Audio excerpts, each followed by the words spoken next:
semua, apa kabarnya? Selamat datang di pembelajaran PPKN kelas 9 bersama Ibu Yulinda Widyastuti SPD. Alhamdulillahirrabbilalamin. Kali ini berjumpa kembali dengan Ibu Yuli. Nah, pada pertemuan kali ini kita akan membahas tentang materi Kedaulatan Negara Kesatuan Republik Indonesia bagian yang pertama, yaitu tentang hakikat dan teori-teori tentang kedaulatan.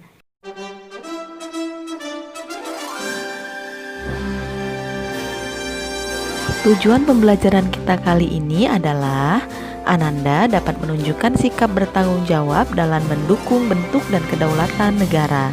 Yang kedua, Ananda dapat menyimpulkan hasil pembelajaran mengenai hakikat dan teori-teori kedaulatan.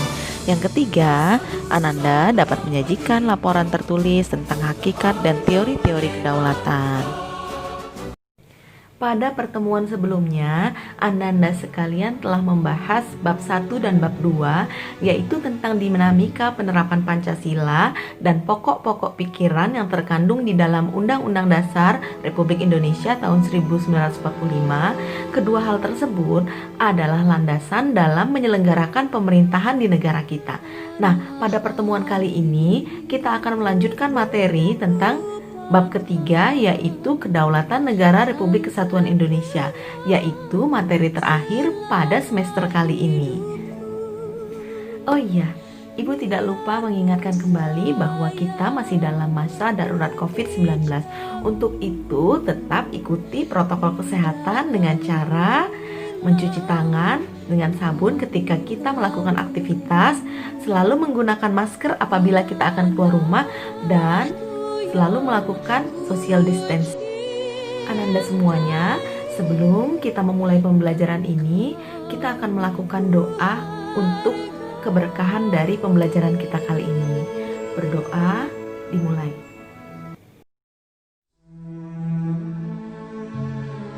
Nah, Ananda sekalian, tentunya Ananda semua sudah siap untuk memulai pembelajaran ini ya. Harus tetap semangat, tetap fokus. Insya Allah kita akan mendapatkan manfaat dari pembelajaran kali ini. Selamat menyaksikan Ananda semua.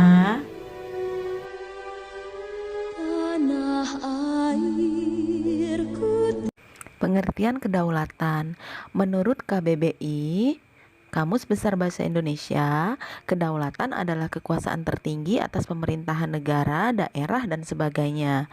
Kedaulatan berkaitan dengan kekuasaan negara, sehingga didefinisikan sebagai kekuasaan tertinggi di dalam suatu negara. Kedaulatan negara adalah kekuasaan tertinggi ada pada negara. Kedaulatan rakyat adalah kekuasaan tertinggi ada pada rakyat, atau bisa diartikan demokrasi. Sifat-sifat kedaulatan ada 4. Yang pertama asli, artinya kedaulatan itu murni, tidak berasal dari kekuasaan yang lebih tinggi. Yang kedua permanen, kedaulatan akan tetap ada selama suatu negara masih berdiri, walaupun pemerintahannya sudah berganti. Yang ketiga tunggal, kedaulatan merupakan satu-satunya kekuasaan tertinggi dalam suatu negara dan tidak dapat dibagi-bagi. Yang keempat, tidak terbatas. Kedaulatan sebagai kekuasaan tertinggi tidak ada yang membatasi.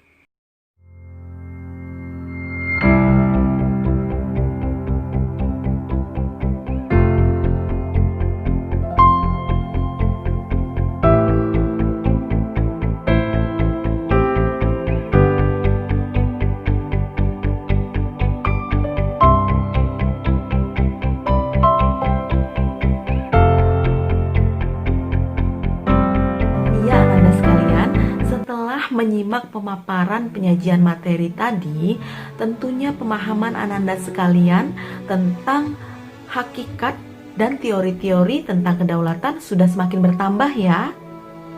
Iya. Nah, Anandaku sekalian, setelah kita sama-sama menyaksikan pemaparan materi tadi, dapat kita simpulkan bahwa kedaulatan adalah suatu bentuk kekuasaan yang dimiliki oleh negara untuk mengatur pemerintahannya. Kedaulatan rakyat berarti pemerintahan menyelenggarakan semua kekuasaannya dengan persetujuan rakyat. Nah, Yang kedua itu membahas tentang sifat-sifat kedaulatan. Yang pertama, sifat kedaulatan itu asli. Yang kedua, permanen. Yang ketiga, tunggal. Dan yang keempat, iya betul sekali, yang keempat adalah tidak terbatas. Jadi itu tadi sifat-sifat negara. Yang ketiga yang telah dijelaskan adalah tentang macam-macam kedaulatan. Macam-macam kedaulatan dibagi menjadi dua, yaitu kedaulatan ke dalam dan kedaulatan keluar. Sedangkan bahasan yang terakhir adalah tentang teori-teori tentang kedaulatan, yang mana teori tersebut ada 5. Ayo sebutkan apa saja kelima teori tersebut.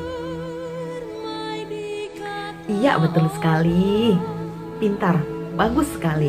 Yang pertama adalah teori kedaulatan Tuhan. Yang kedua, teori kedaulatan raja. Ketiga, teori kedaulatan negara. Yang keempat, teori kedaulatan hukum. Dan yang terakhir adalah teori kedaulatan rakyat. Betul sekali, pintar Ananda sekalian. Dari materi yang telah dijelaskan tersebut, silahkan Ananda buat kesimpulan yang dituangkan ke dalam Microsoft Word. Kemudian tugasnya disertakan dengan identitas Ananda semua. Dan silahkan kirimkan filenya ke grup WA kelas kalian. Di sana nanti akan Ibu periksa dan akan Ibu berikan feedback. Ya, silahkan tugasnya dikerjakan dengan sebaik mungkin, serapih mungkin. Dan apabila ada yang ingin ditanyakan, boleh kita diskusi di dalam chat grup WA kelas. Anak-anak sekalian, untuk batas waktu pengumpulan tugas, Ibu akan tunggu sampai pada jam 9 malam hari ini ya. Ibu ingatkan kembali anak-anak sekalian, pada pertemuan kita kali ini, Ibu akan menilai rasa tanggung jawab Ananda semua dalam mengumpulkan tugas. Jadi Ibu minta Ananda sekalian mengumpulkan tugas menepati dengan kesepakatan kita. Jangan lebih dari jam 9 malam ya Ananda. Ibu akan melihat di mana tanggung jawab kalian. Baiklah Ananda sekalian, pada pertemuan selanjutnya kita akan membahas tentang materi prinsip-prinsip kedaulatan yang sesuai dengan Undang-Undang Dasar Negara Republik Indonesia tahun 1945. Untuk itu, Ibu mengharapkan Anda sekalian melakukan literasi, baca-baca modul yang sudah Ibu kasih, bahan ajarnya juga dibaca, pelajari LKPD-nya, sehingga minggu depan Ananda lebih siap lagi belajar dan dapat menerima pembelajaran dari Ibu. Baiklah Ananda sekalian, pada bagian yang terakhir, Ibu tidak lupa kembali mengingatkan bahwa Ananda harus tetap semangat, Ananda harus tetap semangat belajar, Ananda harus tetap jaga kesehatan, ikuti anjuran pemerintah untuk lakukan protokol kesehatan, lakukan hal yang bermanfaat selama COVID ini, dan kita akan berjumpa lagi pada pertemuan berikutnya. Assalamualaikum warahmatullahi wabarakatuh. Terima kasih Ananda sekalian. Dah. Indonesia tanah air beta, pusaka abadi.